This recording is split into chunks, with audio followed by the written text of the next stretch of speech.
simpleng na pasulyap-sulyap nagpapapansin sa'yo. Umabot sa palitan ng mga mensahe, kilig na kilig ako. Kumusta ka ina? Hello, magandang umaga. Ingat ka, pahinga, huwag kang masyadong magpupuyat pa. Naramdaman ng puso na dahan-dahan akong nahuhulog sa'yo. Sa kada araw natin na pag-uusap, mayroon ang namumuo. Ngunit di ko na alam kung ano ang pagtutunguhan.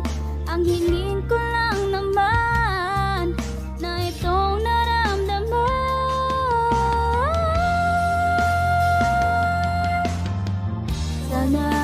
Sana naman ay mapabigyan na at nang mapakinggan. Tibok ng puso kong sa'yo lang naramdaman ang tunay na kaligayahan.